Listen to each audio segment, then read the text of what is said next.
Do you want to feel happier? Do you want to feel more radiant and more alive? To go beyond alive and to feel truly like you are thriving? That's what I'm here for. Helping you find that best you that you know is in there. It is. And you can start accessing that you today. It's possible. If you're ready for a shortcut to just that, let's work together. Reach out and let's work one-on-one to transform you and your life into happy, into thriving. Reach out to me and book a quick call. It's in the show notes, and let's get you there. Are you really committed and ready? Let's do it. I'm the happiest I've ever been thanks to all the practices I've made a part of my life. You can be too. It's here for you. You can also access my course, The Youthfulness Hack, which is all about feeling good and getting radiant and all the things I do concentrated in one spot. Go there today and use code AMY15 for 15% off right now, only for listeners of this show. And if you are ready to truly have accountability and live happy, book a call with me today. The world needs your best. Commit and show up. Let's do this.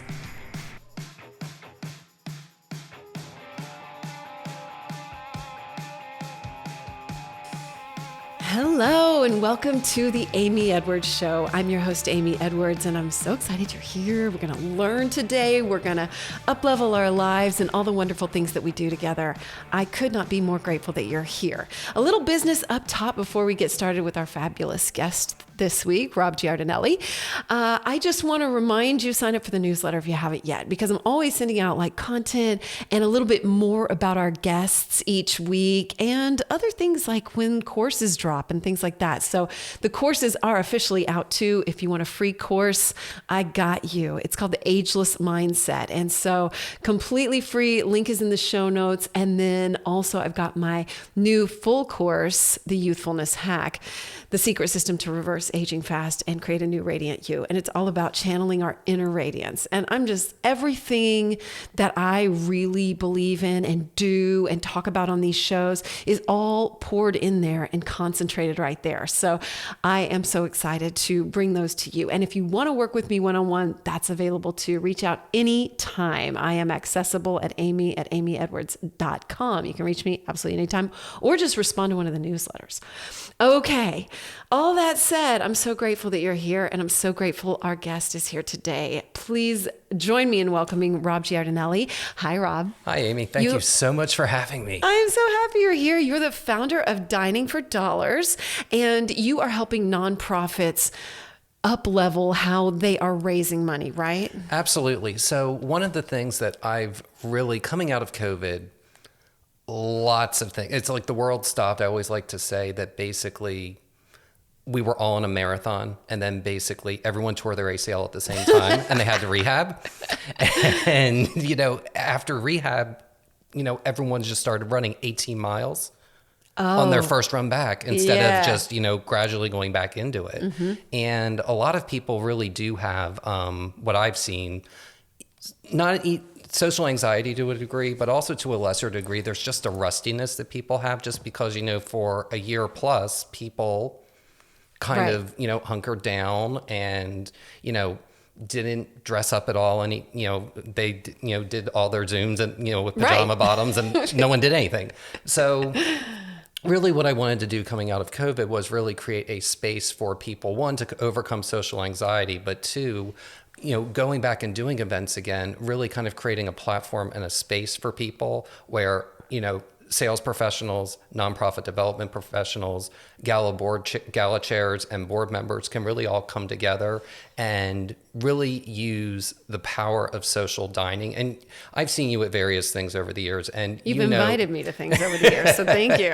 Yeah, you're welcome. It's been a lot of fun. And when you're at those things, it's amazing how much business connectivity happens at them. Even whether or not you're at a corporate business dinner, or especially if you're at a gala. And that's kind of what is fascinating to me about going to them is lots of business transpires there. And I think there's kind of a misperception out there that it's just throwing a party and everyone throws down. But I mean, raising funds is serious business, and it's more than just showing up in a tuxedo or a fancy dress. It really totally is. I mean, I've watched my partner who runs a nonprofit and has his own nonprofit. I've watched him go to other galas and just make massive connections. And like, so that's somebody in the nonprofit space. And then just for me personally, I always just meet so many interesting people. Like, you never know. It's just, it's the idea of showing up for life, and you never know. It is. And, I always like to say that galas are like a tapestry. So in order for one to really be successful and really be fun, you need all different types of people, like you were talking about Totally. there. They're not one-dimensional things that I think some people perceive those things to be. There really like is, it's all just a bunch of rich people that, and it's not. And it's not. It's a lot more than that. There's always going to be people involved in the community. An event is not great if everyone's the same. That's the one thing. And I've gone over during COVID, I kind of tried to count, and I've been to about 2,000 between galas, cocktail parties, launch activations, event openings, like all that stuff. It's been about 2,000 total. And the ones where I really truly have fun is when it's a mix and a blend of people, and there's an unexpectedness, with who is there. That's cool. That's kind of like life, right? Absolutely. And that's, like I said, it's almost like a tapestry for life when you go to one of those things. Okay. So you were post-COVID. So what need were you seeing then? Everybody was maybe operating by an old model, and you felt like there was a big shift and we needed to come together in a different way? It was a little bit of that, but a lot of it was just a general rustiness. And that's really the only way that I can really describe it, that people were just out of practice. And like for myself, the first 2 or 3 things after COVID, I mean, I really had social anxiety because I had not been around a lot of people. And, I had gotten the vaccine, thankfully, fairly early, but I still had that anxiety just because I hadn't been around hadn't been around that many people all in one space in a while. And it took me a little bit of time to actually get back and up and running.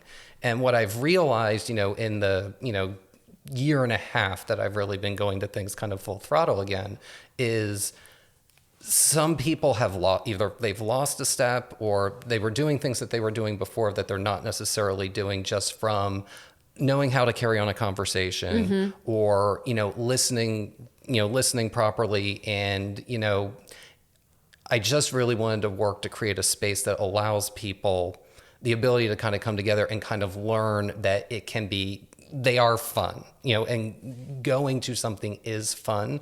And that's the whole purpose for going. And a lot of people get invitations now and they don't necessarily know what to do. And one of the things that's happening is people are getting really flaky, meaning I've known people that have paid $5,000 for a ticket to something and literally call the party host and say, sorry, I'm not coming, but you can keep the money, like 20 minutes before the event happens. Wow. So there's just, and that's kind of what I mean by the rustiness. It's, things like flakiness. I think that the flakiness happens. is more socially acceptable now. It's because way more. Yeah. We just sort of go, oh, I get it now, Yeah. Which is good and bad. Yeah, it is. But, like when you're trying to do, especially like if you're a nonprofit, and you're raising money and you're really counting on people to kind of be there to really create an experience, because those things could be 10 to 20% of it, of an organization's budget every year, if not more than that. So, they're really important, and a good event begets a good event the following year. So you really need momentum from that, from that previous year's event. Thankfully, we live in Austin, and thankfully in this community, people really have shown up in a way that is really, I don't want to say overwhelming, but it's really just been really wonderful to see over the last year and a half. Have you noticed a difference here versus other cities? Every city's a little different. Austin has always had this heart to their events that no other city that I go to regularly really has.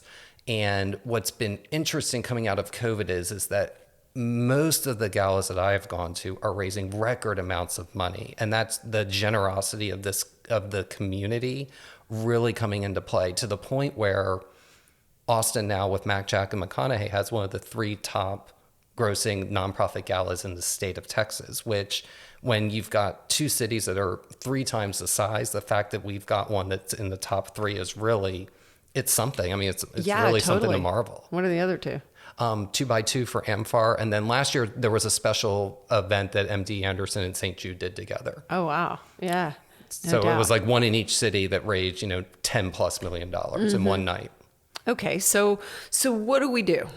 So What's the answer, Rob? So the answer is you need to make sure whenever you are throwing anything or whenever you're putting anything together or you're having people over in your home with a dinner party, you want to make sure that not everyone knows everybody else, because you want to be able to create a little bit of an element of surprise. So I always, the best tables that I get seated at when I do go to a gala are ones where I don't know every single person there, because it forces you, especially coming out of COVID, it forces you to use your social skills. The other thing that I would recommend, and this can be really hard for a lot of people, is don't sit next to your spouse. Whoa. And he's my security blanket. I know. Well, that's exactly it. And, if you're trying to kind of overcome social anxiety outside of COVID, if you're at the same table, they're still within eye shot. It's not like they're on the other side of the room. So they're still there as a security blanket, but it's not wrapped around you. It's just on the couch. Yeah. You think of it that way. You're sitting on the floor, you're sitting on the floor with one of your daughters watching TV, and the blanket's just behind you on the couch. Yeah. No, that's good. That's good. And you're totally right. Like these are really good just things to keep in mind for any social gathering. Yeah.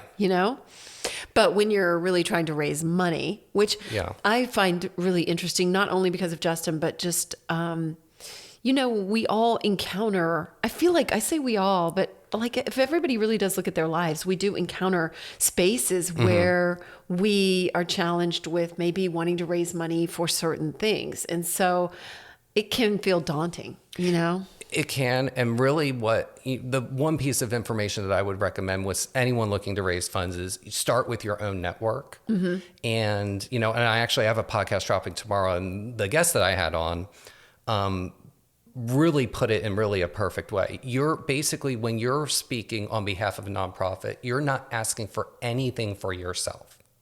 You are asking for it on the behalf of someone else.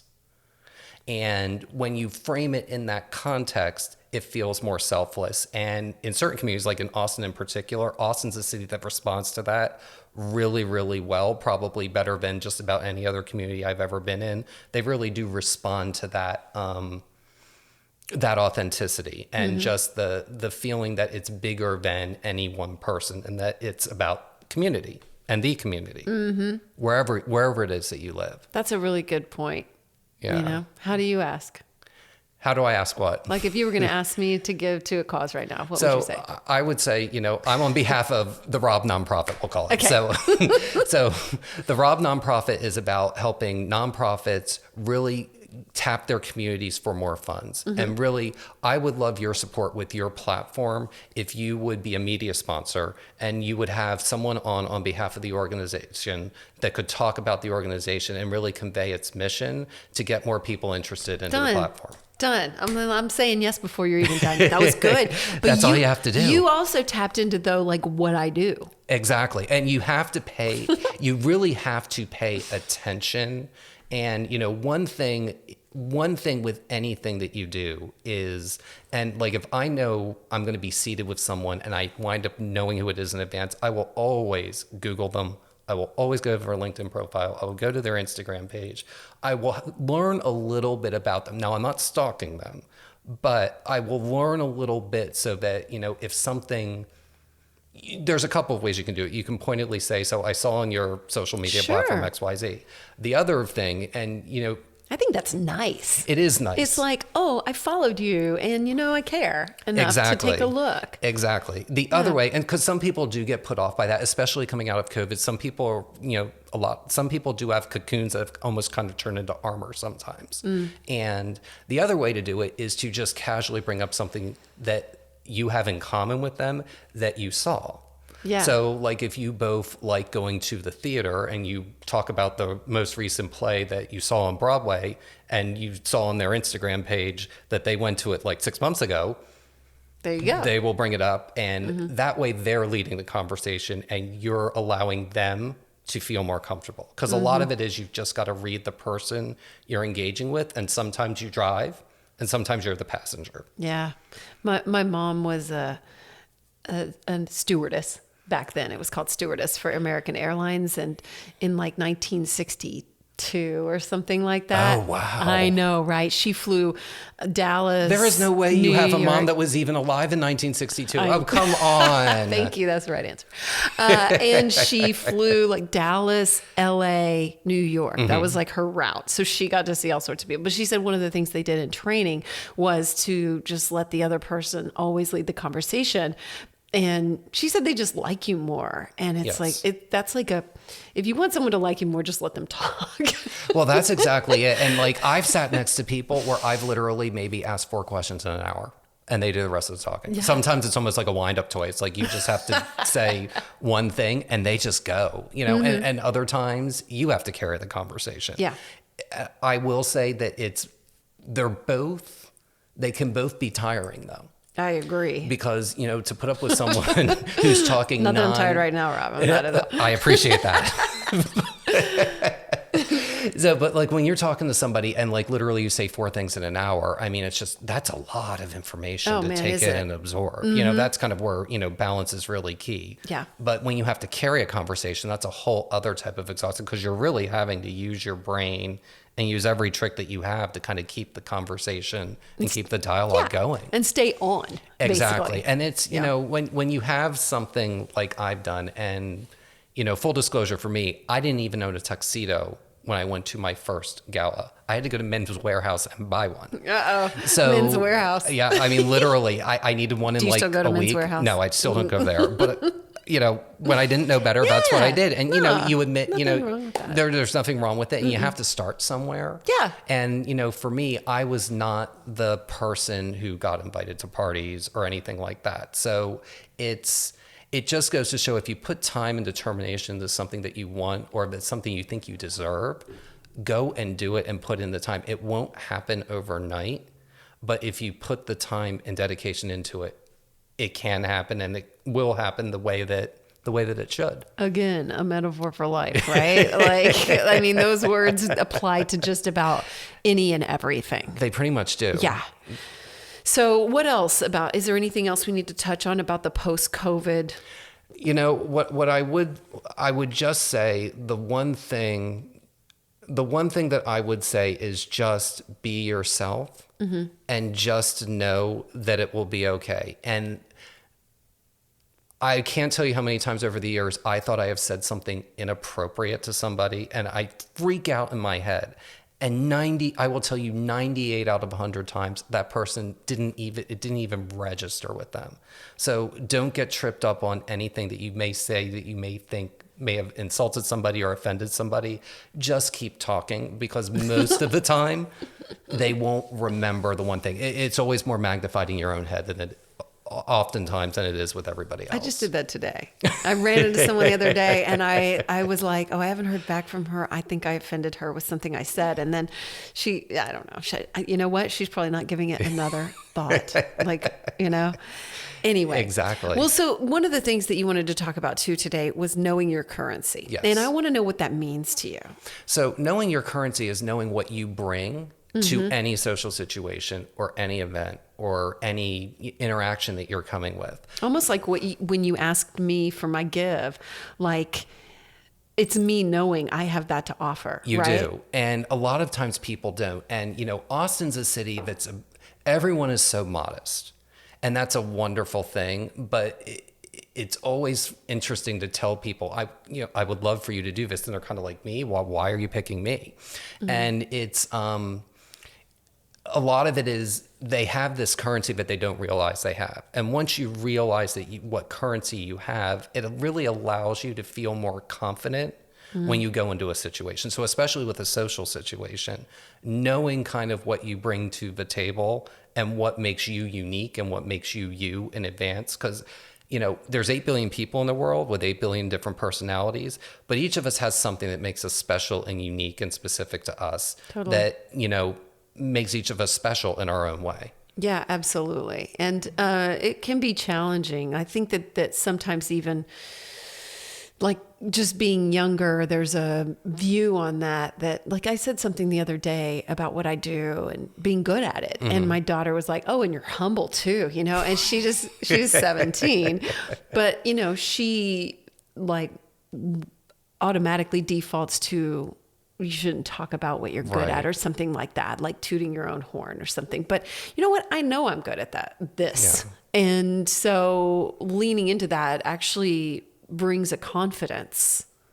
And that's really what currency is about. I mean, currency and confidence are really kind of, and you can't really have one without the other, at least in my opinion. Mm-hmm. When you know what it is that you bring, you can have confidence about it. The people who either don't, no one doesn't have currency, but a lot of people don't realize the currency they have. Yeah. Whether you're sober curious or on your sobriety journey like I am, there can be challenges along the way. That's why I want to tell you about Everbloom. Everbloom is a new way to get support in alcohol recovery. Everbloom knows that particularly the first 90 days of sobriety can be extra challenging. So they offer everything from a free plan to one-on-one coaching along the way, along with meetings, uplifting emails, which I've been getting and loving, and curated resources. Everbloom provides small online meetings with people matched to you, where you will find conversation and connection, and you can also set and achieve weekly goals with your Everbloom group coach, who's dedicated to guiding you through your sobriety journey. Everbloom creates a safe space for peer support, and we all know that makes such a difference. It's even been found to be clinically effective at improving long-term sobriety outcomes. Community matters. So even if you're just sober curious, you can get connected to others and find support along the way. So whatever phase of your sobriety journey you're in, whether you're struggling, you want to get sober, or you're looking for more connection, sign up today for a free meeting. No pressure, no commitment, just check it out and get the support you need. Everbloom, a new way to get support in alcohol recovery. Sign up today at joineverbloom, that's BLUME.com, or follow the link in the show notes. I'll see you there. And the other thing with currency is that there's all kinds of currency. So if you let's take all the money in the U.S. system. You may have $100 bill currencies, which are kind of a bigger thing about you, but you may also have currencies that are $1 or even a quarter. It's a smaller thing that you bring that you may not necessarily have to bring all the time, or the thing that you primarily identify. So like with you, Amy, it could be, one of your main currencies is that you've got this wonderful platform allowing people to live better lives. But a smaller currency may be, you really enjoy film, and I know you've served on host committees for various artistic things. So that may not be your $100 currency, but you have an appreciation and an understanding and a knowledge of that you still have currency in those other things. I like that, Rob. Yeah. That's really well put. Yeah, thank you. Yeah. What do you consider your strongest currency? My strongest currency is that I feel that I know how to make people welcome. And, it's something that I was not born with. It was something I was not taught as a child. I'm estranged from my family. And one of the reasons for that is that they basically put me in this box that I was a smart one and my sister was the social one. So I was never really allowed to be social. And there was this whole side of me that just was always, kind of repressed. So it was much different than, being gay and having that. In some ways, on a societal level, it was probably harder to come out as gay. On a personal level, with personal relationships, doing social stuff was probably a harder coming out with certain people than coming out as gay. I know that may sound really weird and maybe even a little twisted, but a lot of people will box people and they'll put them in certain things. So you want to make sure that, you allow all your attributes to shine. And if someone is holding you back, you've got to be able to let that go to allow yourself to shine and do the things that you were really meant to do. Absolutely. And yeah, I think that can really happen. Parents don't realize, but they're like, this is the blank one and this is the blah one, And then I actually did subscribe to that just myself. I don't know if my sister would have said that. Like, I am she was the singer, you know? Right. And so when I took up singing, I felt weird. I felt like, is this wrong because she's the singer, you know? Yeah. And I was 40. Well, and that's the whole thing. Like it's one of those things, it never goes, that never fully goes away. But what you can do is realize that they weren't correct. Right. And We can be you're an all excellent things. singer. You can be multidimensional. And sometimes, you know, and especially as fast as everything moves now, a lot of people feel that they have to be one specific thing to be seen, as opposed to being many things that they are. And the many things is what makes someone interesting, not the one thing. You know, I know you as a singer, but I'm more interested in actually knowing why you serve on, you know, various committees for nonprofits, because I know you do that. You know, I want to know more of what makes you fully you, as opposed to the thing that you're most known for. You know, so like if I ever meet a person of stature, I will almost never, ever, ever ask them the question that they're most known for. I will, if I know they're there, I'll just go and Google and find something really obscure. And if I see them, I will bring that up, as opposed to bringing up the thing that everyone else is asking them. Yeah. And it allows even those people, especially people of a higher stature, because it's one of those things that the more fame that you have, the more cocooned that you get, because people see you more one-dimensionally. So if you pull an attribute of them that makes them more three-dimensional, they're going to be much more open to you. Good advice. Yeah. Really good advice. Okay. I love knowing our currency. Yeah. I really have loved that. And you already went into kind of learning from your interactions with others and like how that's rolling. And I love that this can all feed, you know, how we're essentially putting more good in the world, Yes. right? Because that's like almost like the end result. Like, yes, we have all these connections, but it's like that good is based on this foundation of connections. Absolutely. You know, everyone needs connections for one reason or another. One, it's extremely healthy. And two, you know, and again, I don't want to dwell on COVID, but coming out of it, a lot of people have felt more isolated. Oh, for sure. And, Yeah. you know, the one thing, you know, the one piece of advice, if anyone is ever to ask me, you know, what's the first thing I should do when I move to Austin or any city, it's find your favorite. I always like to do nonprofits because you really get to understand the community, because I like to think of cities as people with personalities. And if Me you too. want to be friends, you know, and it's like, so it's almost, Didn't you write a book about that? I kind of did, or at least You I did. did. did. Back many, many, many moons ago. Sorry to interrupt you. I've learned an awful lot since then. Yeah. But, you know, it's remembering that. And if you get involved in the community, you can learn. And, you know, and a community has all different types of nonprofits, just like a person has all different aspects to their personality. So it's finding the personality or the aspect of the personality of a city to make you feel at home. You know, and, you know, the ones that, and whether it's Austin or any city, when someone comes into a city and leaves, I would say most of the people I've asked with that, you know, well, what did you do to get involved? Most people will usually say nothing.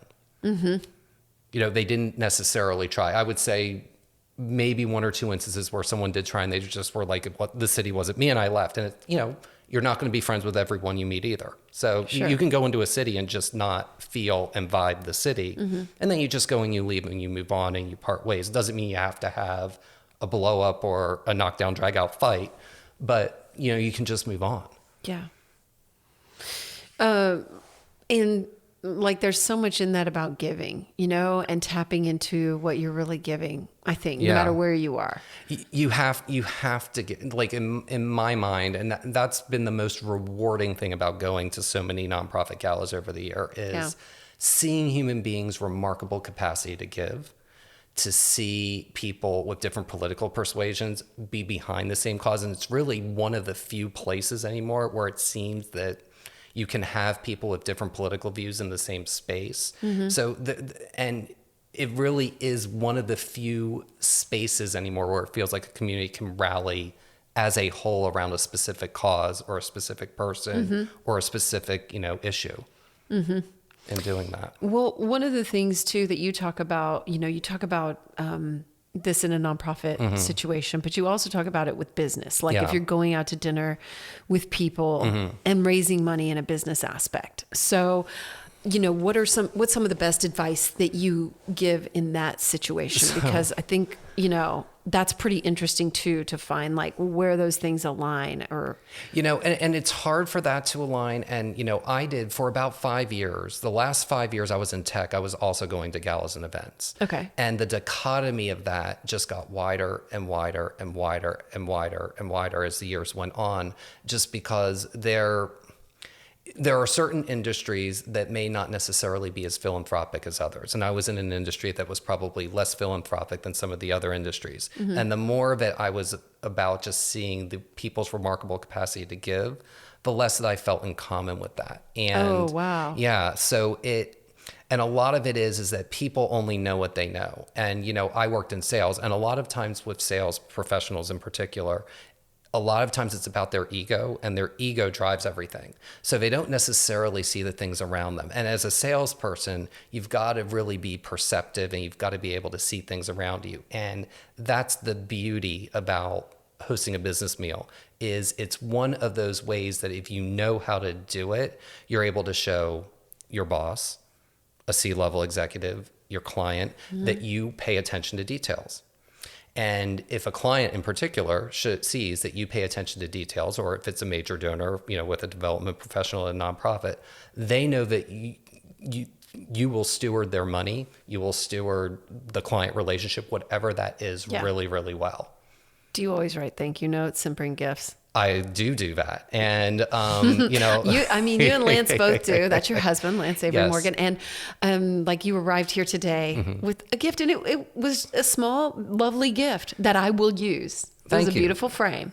And so, you really do. You're really good about that. And I think I've maybe not done all I would like to do as far as like thank you notes and all that. When I have an online cohort that I'm going to be rolling out in the next few weeks, and one of the offers, for people to subscribe to the list is I have an ebook that will be coming out, 12 ways to be a great party guest.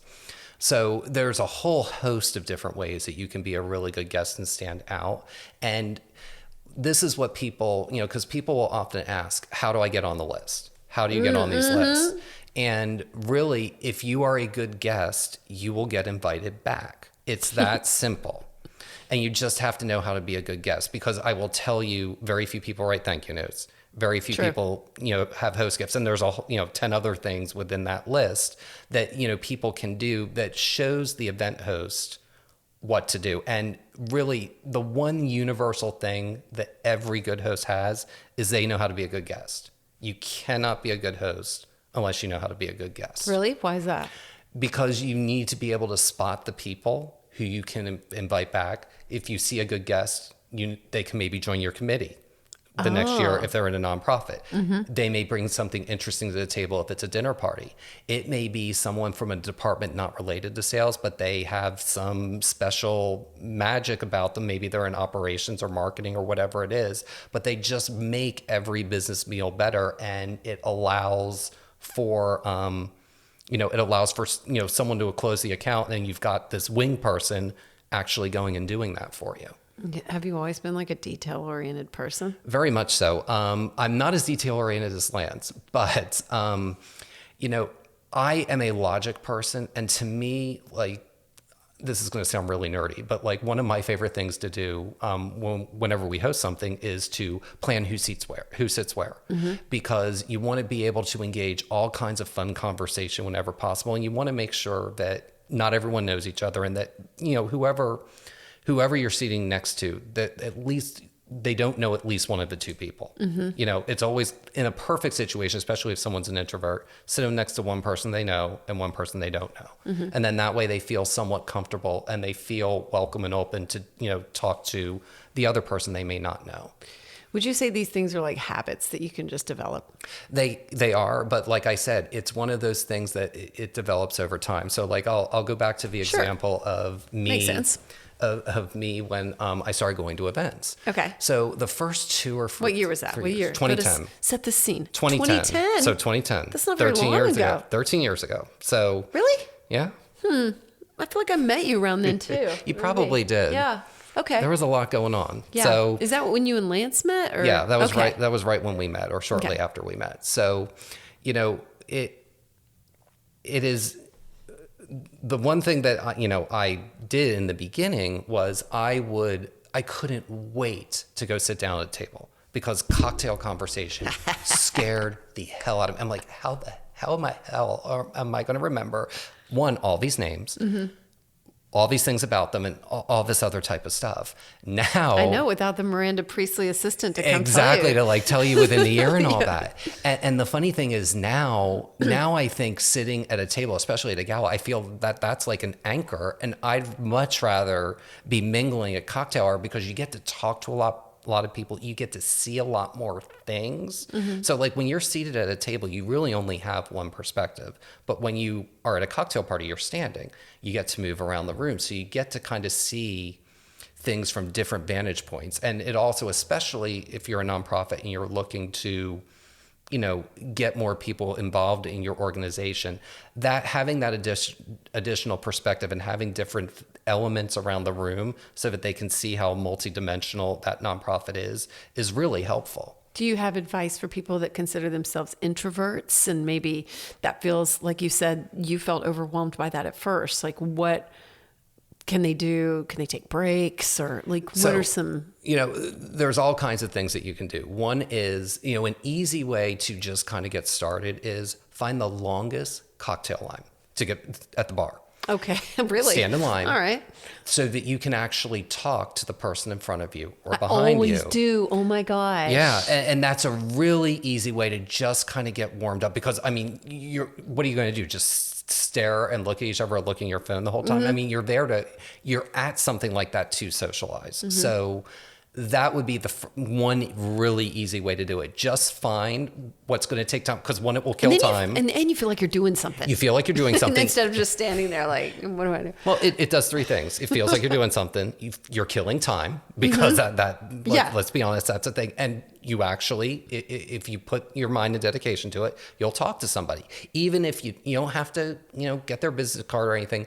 It can just be small conversation to get started. It's not really about, don't put too much pressure on yourself to be like, oh my God, they got to be my new best friend. That's not what cocktail chatter is. It's about really kind of learning how to talk to different types of people in different types of situations. Mm-hmm. And I think that's where introverts in particular get trapped up, is they think that a lot of times, and I'm an introverted extrovert. So the introverted side of me is I've got to just reveal everything and know everything and have to go super deep in this conversation. And it's really not that way at all. You can stand outside of yourself and just have some basic dialogue and just be the question asker. You don't have to necessarily be the one to respond. Yeah. Just ask the questions. Like, how'd you get involved with this? Exactly. They it's have really some cool easy. Cocktails. Which one are you going to have? Well, and that's the thing with any social situation, whether it's a gala, whether it's a cocktail party, whether it's a dinner party, whether it's a business dinner.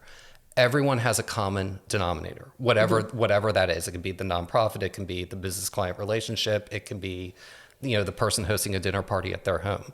And the easiest first question is, how are you involved, or how do you know X, Y, or Z? Mm-hmm. That's really, it's the perfect opening question. And it's not something, even, any introvert can ask. It's just remember you're all there and you have something in common by all being in that room at the same time. Or at the table that you're at with the person that you don't know. Oh, how do you know our host or whatever? Exactly. That's always my go-to. It is. And it's a really easy go-to. And people think, okay, I've got to talk about the latest novel I've read. It doesn't, you don't have to start at that level. Just start really, really basic. Okay. And speaking of starting basic, what about thank you notes? Let's finish that. So thank you notes are a way to show your appreciation. And it's something that very few people do. But most people that do thank you notes will get invited back to next year. So if it's a party you really, really enjoyed, that is one thing that you can do. And, just go, you can find, just go online and order, 20 small, 3x5 cards with envelopes, and just write simple thank you notes. All they have to say is, thank you so much for having me. I had a wonderful time. And then maybe throw in something special about the evening that you remember. It's 3 sentences. It takes you less than 2 minutes to do. You drop it in the mail, and the host gets this wonderful surprise, a few days or a week after the fact. Do you delegate time every week to write thank you notes, or do you sit down after any event and do it? It depends on how busy I'm. Like in the summer, I will probably just do it like the next morning because I may not have as many things going on in the summer. But during a busy season like this, I'll probably devote like an hour or 2 hours, one day a week, or one day even every other week. Thank you notes, they need to be timely, but they don't necessarily. It's not like a job interview where they have to be like immediate, right? And if anything, if you do it like a week or two after, especially if the host really had a really good time, they'll appreciate kind of getting that little reminder of how fun it was if it was a week or 2 weeks out. Totally. It's a good habit. I do it when I care, and I try to remember to. Do you keep like a note on your notes app? How do you keep track of what you need to do? So with me, I kind of have it in my head. Thankfully, Lance is more of the inventorier of that. But what I would recommend doing is I would probably just put them in my phone as a list of people. Yeah. Because you may not necessarily have everyone's address. And that's kind of one of the things with thank you notes that may be tough. Yeah. Is that. So what you can do is if you know somebody in common, you can see if they have their address. And if not, at least get their phone number and call them and thank them. Okay. So if you're not able to do a note, pick up the phone and call, not text, not email, but pick up the phone and call. Because call, don't do a voice memo. For God's sake. Absolutely not. So do, I would say if you're going to rank them in order, number one is always a thank you note. Number two, would be a person-to-person phone call. And then old text school. and email. Yeah. Be old school with that. It's human connection is really important. I think if the last 3 years have taught us anything, it's the value and the importance of that. And to be able to, it's really a way to say, I see you, because you're not looking in your screen and just using your thumbs. You have to pull out, 2 pieces of paper. You got to write something down. You got to put it in an envelope. You got to put a stamp on it. You got to write the address and it goes out. Anyone who gets a thank you note, I know that I'm like, okay, this person actually took 2 to 3 minutes to think of me, and that's a really sweet, nice thing. Yeah, I need to. I'm gonna up my thank you note game. You'll feel better too, because it's about like host gifts and thank you notes. Really, the one common thing they both have is a way to show gratitude. Emails don't count either, do they? Not really, no. Okay. No, not so much. They, emails. I would say emails is third and text is fourth. Like text is like literally like if I hosted something and just get a text, that's not. I almost would rather they didn't. Wow. Yeah, because it's just it's obligatory as opposed to actual thought. Okay. As an event Everybody host. take note. Well, everyone take note, because if you think about it, I've talked about this with people, because sometimes people get really upset if they don't get invited to something. And I say, there is no one, not even your spouse, who should be on every single party list. Because, do you really want your spouse going to a weekend with all of your college friends and no one else is bringing their spouse? There's a place for everything. And especially if there's a really popular party or event, invitations are limited. And that party host, in order to keep it interesting, is refreshing that list every year. So it's not the same list every year. They're taking people off and they're adding other people on. So, you want to make sure that you're doing, especially if you really enjoyed wherever it was that you went, you want to make sure that you're invited back. But how do you get invited in the first place? You got to get involved. I mean, it kind of goes back. You've got to go back and get involved, because I will tell you, it always amazes me, plus ones at all kinds of events, because it's people that I would never, ever, ever meet otherwise. And it's always interesting because, you know somebody for 10 years and then you see someone new and you're like, oh, I've known this person for 15 years and I've lived in this city. And it's like, okay. And I had no idea, so, as small as communities can be, it doesn't necessarily mean that people see each other or interact with one another, even if they've lived here a long time. You never know. Yeah, you don't. You really don't. Are you ready to up-level your pleasure practice? I have in mind, and the main things that have helped me are the tools that I've found from Wands. Wands creates luxurious products that encourage us all to honor our body, celebrate our sexuality, and live in pleasure. with more pleasure all the time. One of my favorites, if you listen to this show, then you probably already know, is the Cervix wand. Wands has trademarked their #1 best-selling glass pleasure wand. It's for vaginal and anal de-armoring, and it's designed for cervical and G-spot stimulation. And let me tell you, it's incredible. It's helped thousands of women become more connected to their bodies and their pleasure, and supports them to heal pelvic pain through self-yoni massage, and helps awaken more pleasure. Just recently, I've ordered the Venus wand, another trademarked wand from Wands, and it's designed to activate and awaken the G-spot and more. Also, don't miss one of their new offerings, which are free bleed blankets that can be used as waterproof intimacy blankets. They have a beautiful selection now available.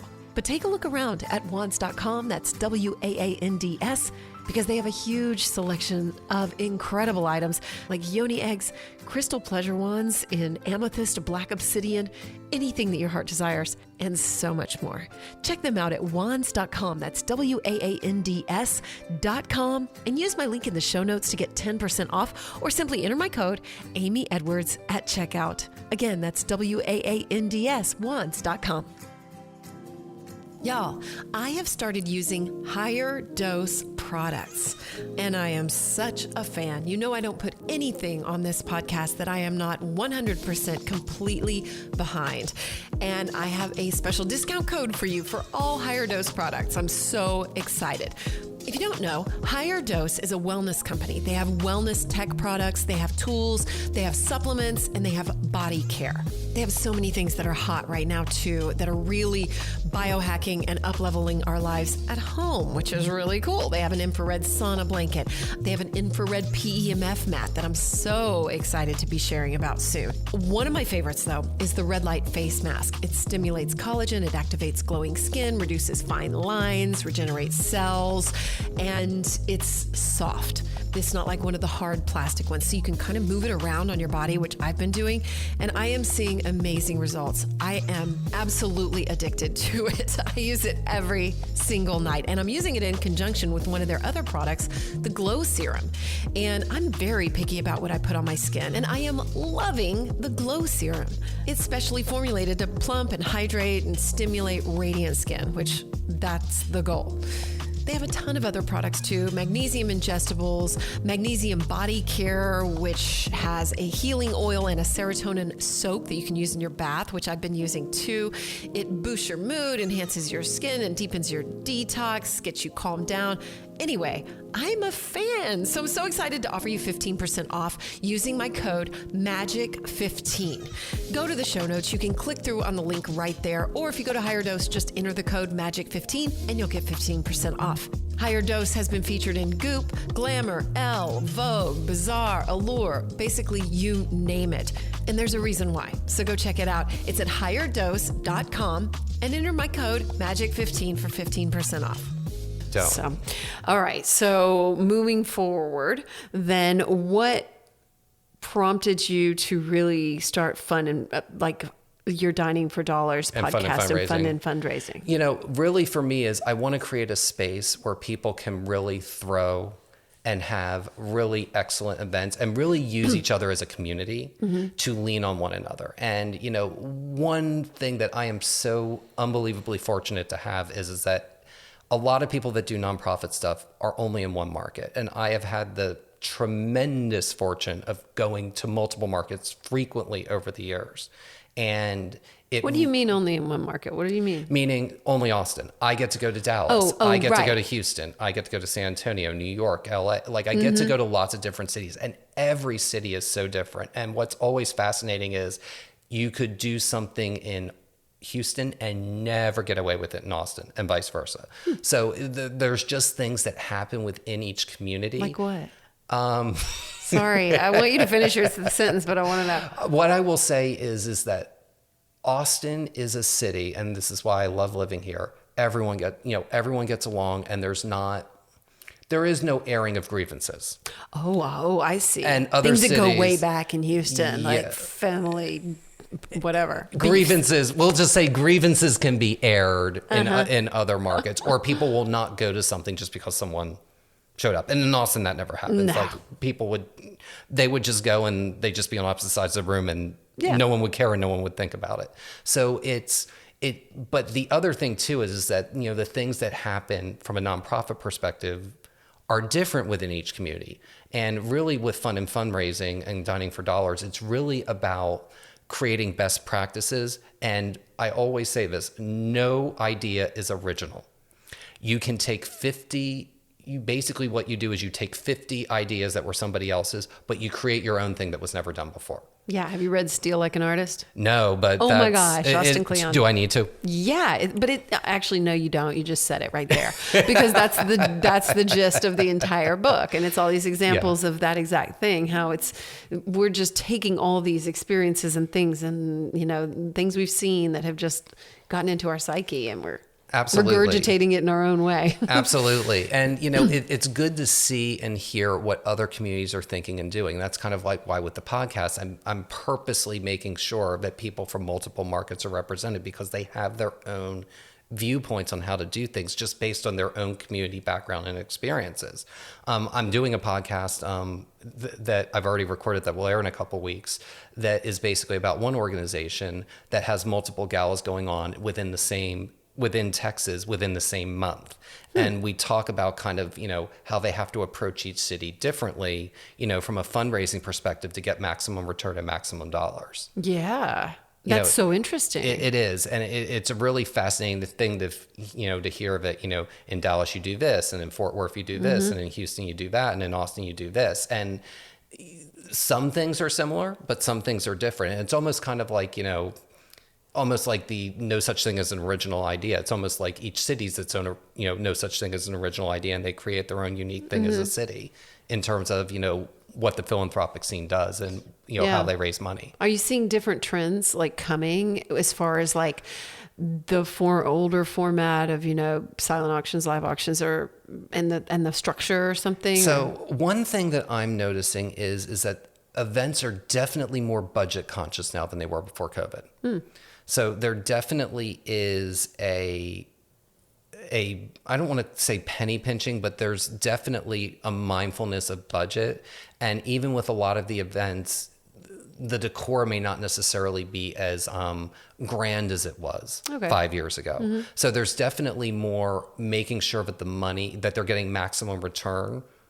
And that's really the one thing that I'm hearing a lot in talking with organizations. They're really focused on making sure that they get the return and that every dollar counts. And I think just because COVID's not that far in the rearview mirror, where a lot of them were like, well, how do we survive? How do we do this right after the lockdown happened?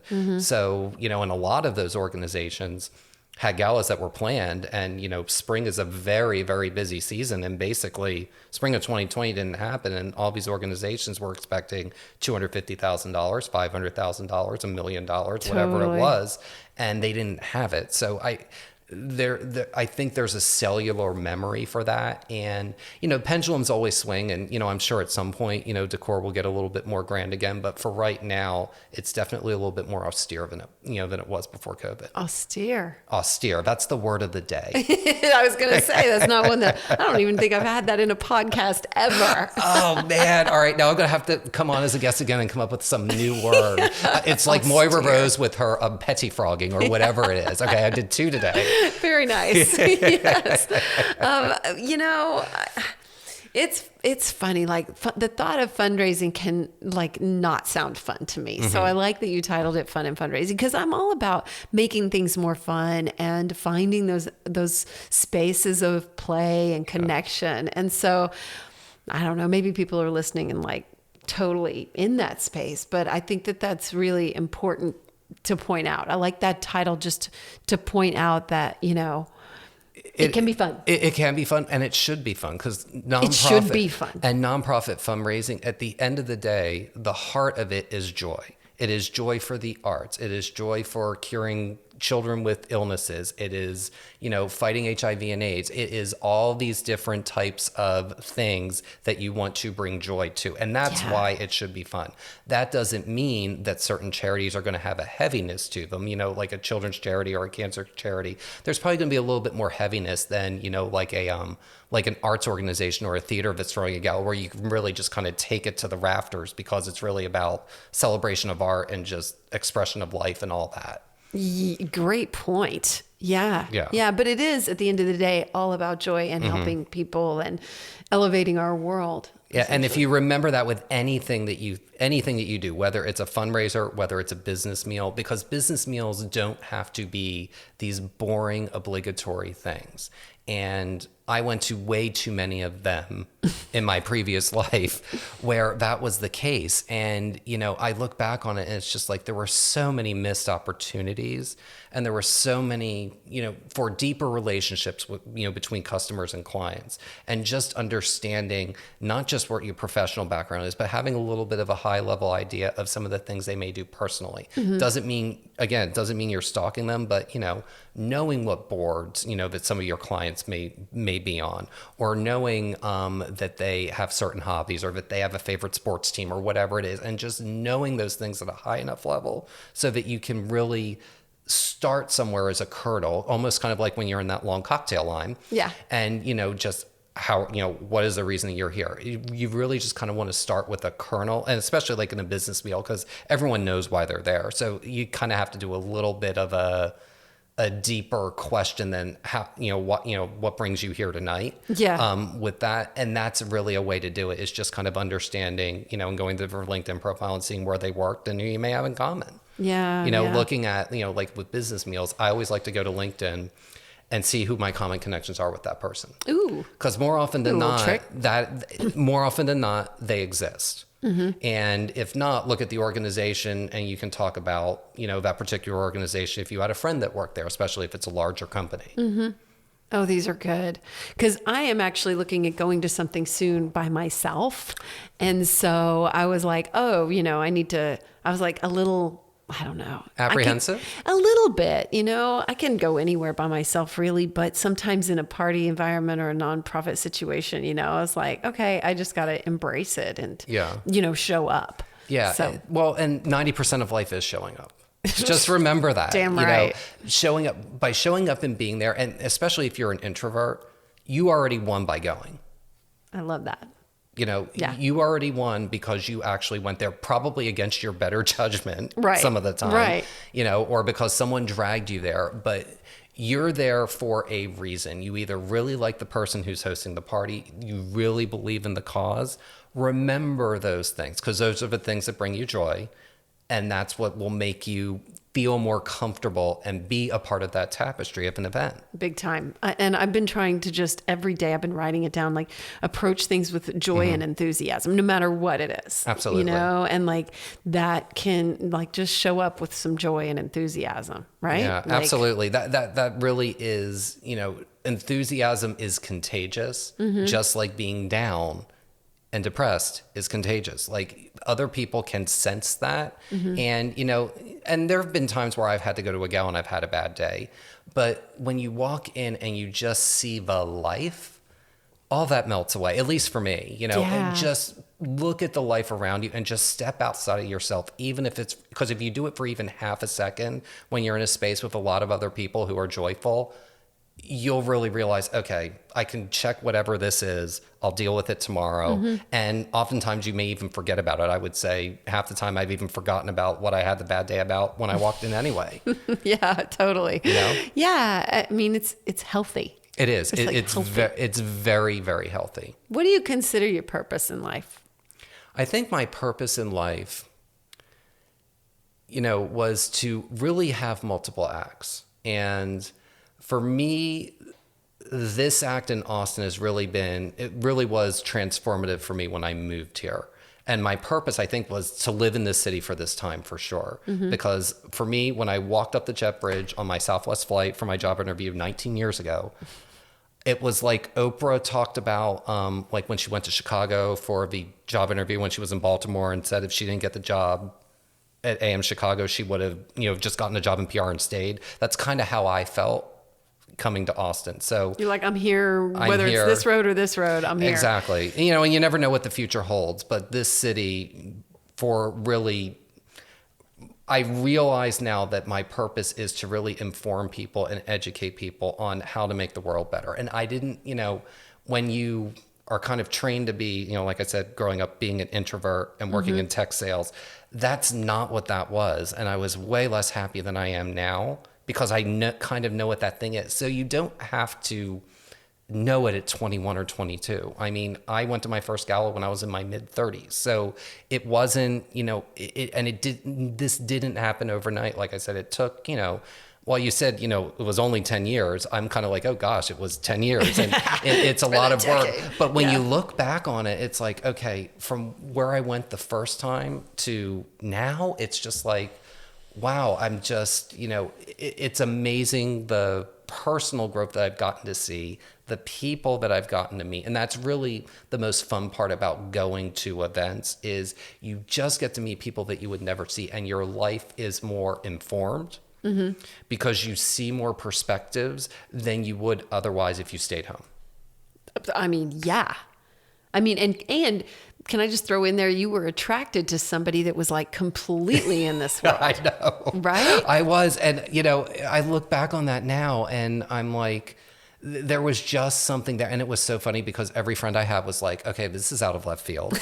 Like, it was just like, no one got it, but it was always there. And it was just kind of, like I said, it was harder. It was frankly harder to come out as a social person than it was to come out as gay. That's so for me, interesting. I know it is that's not the case for a lot of people, but for me, that was the case. Well, a lot of that is mindset too. And like you were talking about allowing yourself, you know, because I guess you have to ask those questions like, why am I holding back? Why am I averse to this? Because there's a lot of vulnerability and a lot of opening up in those personal interactions. Well, I will tell you, a lot of it's fear.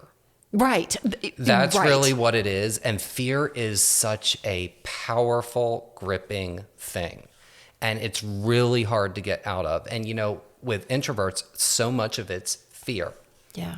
And the thing is that I actually like sitting next to introverts because one, you can have a good and balanced conversation so long as they're open. Some introverts are not open, but in a social situation like that, if you talk about the purpose and the things that you have in common, I would say 99 times out of 100, that person's going to open up to some degree and you're going to be able to learn something from them. Because it's really, my mother-in-law used to tell Lance that everyone is interesting and you've just got to find out what it is. Yeah, it's true. And she was absolutely right. And it's, it's a really good motto to live by. Yeah, I agree. I think everyone has a super interesting story and their own uniqueness, but they have to be comfortable with that. And again, that confidence and just like being okay with that. Like, this is me. And sometimes it just takes time. So cut yourself some slack. It is. And you have to. And for every introvert out there, I just want to say this. Like I said before, I was the kid who was never invited to parties. I was the one who was withdrawn a lot of the time in high school. Just because you were dealt that hand doesn't mean you can't change the cards and get new cards and have a better hand. So, but you've got to want it and you've got to do the work and you've got to commit to doing the work. Think of it like, an exercise program. So anyone who's, gone through and found the exercise routine that works for them, it's much the same way with this. What would you say your comfort zone is from then to now? Like, has it just expanded so much? It is. And all right. So, I will say, I look back on that now and it was always there to a degree. So this was probably 2007. So it was after I moved here. So there was kind of that shell of me starting to come out. Mm-hmm. And I got seated next to this woman who was the last person to board on the plane. And, I was up front in first class and literally Louis Vuitton bags, like knocking over the flight attendant, shoves them up into the thing. And I had a vodka and cranberry juice because it was like 5:00 and it was 2007. That's what people drank. So they did. You're right. So she literally points at me. She's like, "What are you having?" And I'm like, a vodka and cranberry. She's like, "I want one of those." So the flight attendant brings it back to her. She turns to me and says, "This doesn't have enough vodka in it." And I was like, you know what? I'm just going to roll with this. I have no idea who this person is, but go ahead. So she demands that they bring 2 more bottles of vodka for each of us. So 2 per person or just one? 2 per person. Oh, two so per it was person. like a triple. It was like a triple for a flight from Phoenix to LA, mind you. Okay. So this person was actually the mother of one of the most famous singers in the world. Wow. So and I liked telling that story because for anyone who's ever like, how do I take this next step? You've got to kind of look at the things that you think may be random. Those are the things that, it was always there to a degree. Mm-hmm. And to me, that was the moment of, okay, this was there to a degree. And realizing and seeing those types of things allowed me, to meet someone like Lance and really enjoy this world. But you are attracted to certain things, that are your purpose, whether you mean to or not. So meaning that they'll come to you. They don't always come to you. And, it was funny because I think about this conversation with this person often because it was really quite insightful. We talked about how she was an English professor, and we talked about how, and this was, in 2007, I had a partner who passed away in 2009, and he was Hispanic and I was white, and her favorite nephew was Black and his partner was white. And we had this really meaningful conversation. It was all just because I kind of found her amusing and said, you know what, I'm just going to roll with this and we're just going to see what happens. Rather than putting your headphones on and rejecting what life is showing you in that moment. Exactly. Yeah. Because so much of it is about like, what are you being shown right now? Exactly. So maybe you're getting invited to something. Maybe you've just had a chance encounter with someone, mm-hmm. And like accepting, I'm all about that. Like, I feel like that so many times, and I'll be like, why am I pushing this away when I'm actually being shown this path? You are. And sometimes you don't know what the path is. Like, I didn't know what the path is until I went to my first gala. Sure. And then I was like, this is just such a fascinating world. And it wasn't like I thought it would be.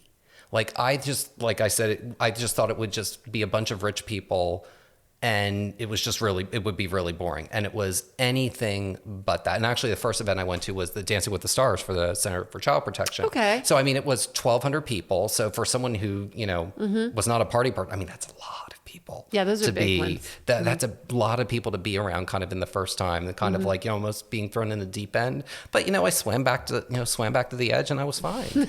That's right. You can get thrown in the deep end, swim back to the edge, right? Exactly. You can still swim. Exactly. So, yeah. Well, this has been so interesting and informative. I feel like I was listening to you and heard just all these different things that were just really good, targeted things to help people navigate these spaces. So is there anything, as we start to wrap up, is there anything that you want to share that we didn't get to that you really wanted to talk about today? What I would say is just remember you are you, find what makes you unique, and celebrate that. Yeah. Don't hide it.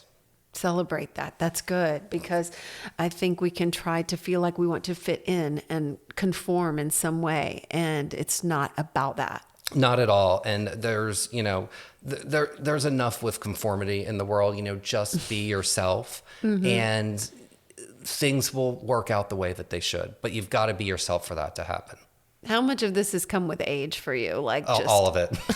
Same. Well, I feel the same way. Well, Lance told me he was attracted to me because I'm an old soul to begin with. Mm-hmm. So I kind of had this sageness, I think, kind of always inherently in me. I was like that kid, like when I was 5 years old, I would tally the grand total of what someone won on a game show, like The Price is Right, before Bob Barker would say it. Yeah. And I get it right to the dollar. So I've just, just lean into kind of those quirks because, I can tell that story at a dinner party and I got a laugh out of you because it's mm-hmm. just, it's quirky. It's interesting. You don't have to be perfect. People want real, actually. That's the one thing I do love most about social media is people actually want real connection now. Share those random stories because they're really the most amusing thing. And again, it's those smaller currencies that really are what make you really interesting. It's not mm-hmm. the main currency. It's all the, it's all the coins and the dollar bills, not the $100 bills.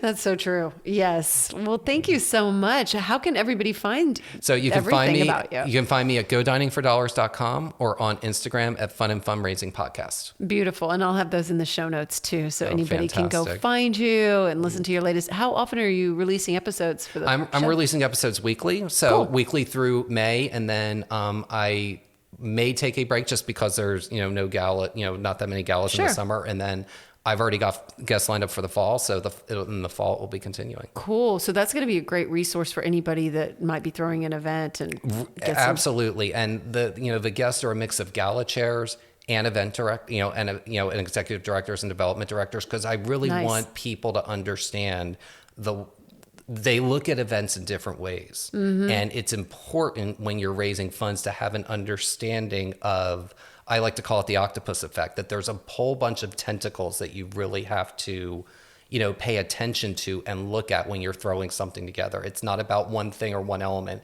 It's about a whole bunch of elements. And that starts with a whole bunch of different people. Oh, that's good. Because it's kind of an intimidating world, frankly, a little bit to me. It is. But, like my guest will say tomorrow, just remember, you're asking on behalf of a nonprofit. You're not asking on behalf of you. And if you're passionate about that nonprofit, it's coming from a place of joy. I love that. Yes. Well, thank you so much, Rob. I'm so glad we got to sit down and do this. Me too. Thank you so much for having me, Amy. It was really a lot of fun. You're a total pro too. Like just listening to you, I'm like, oh man, he's like, your speaking game is like strong. I appreciate that. I always think I fumble and we're always our own worst critic. Like I listen to my podcasts. I'm like, oh my God, I'm awful. I'm watching it. I'm like, oh my gosh, you're so good. No, I thought you were great. No, it was really good. And I learned a lot, and I got my tricks now to show up to that event by myself, and I'm going to write my thank you notes and like get better about that. So no, those things matter. They're just details that, I don't know. They just show that you care. That's exactly it. You hit the nail on the head. Yeah. And I do care. I know you do. Absolutely. And people here listening, they care, right? Yes, like absolutely. We care. And I like to make other people feel good too. So if you don't make other people feel good, how can you feel good about yourself? Is that right? It is. I'm taking RuPaul's words and translating them into my own. Perfect. But basically, that's my quote for now. Sage advice of RuPaul. I do love RuPaul. Who doesn't? I do too. I know. So, well, thank you so much, Rob. And everything's in the show notes, you guys, to go find his podcast and delve into this world more, which is a big part of our society. So I think that sometimes I'm glad we did this, because I think sometimes these things can get discounted and we can even feel like, how can I give, And I know I felt like that too, especially if I don't have a lot of liquid, money sitting around. And so you think, what do I have to give? And you have other currencies all the time and things that we can do and connections we can make. And we each have our own unique currency. So thanks again to Rob. And I don't know, it's just so cool to find all the other avenues of ways that we can keep making this world a better place. And this was a really so interesting and important one in all the societies that we live in. So I want to say a big thank you to you for being here, and thank you to our guest again.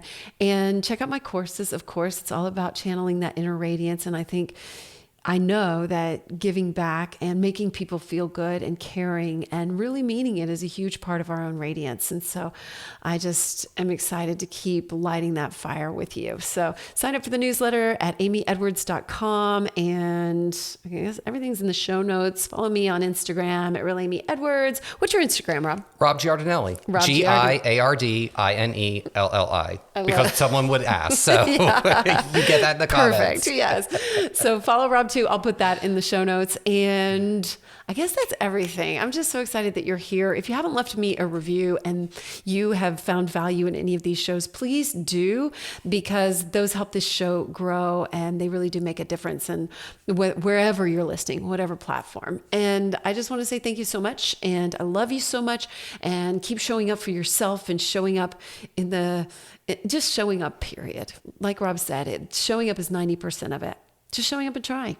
Like that's so much beauty, and then we can find that joy and enthusiasm. I love you so much. Thank you for being here. Till next time. This has been the Amy Edwards Show from Overcome Studios. Remember to rate, review, and subscribe. And thank you so much for being here. Sign up for our newsletter at amyedwards.com.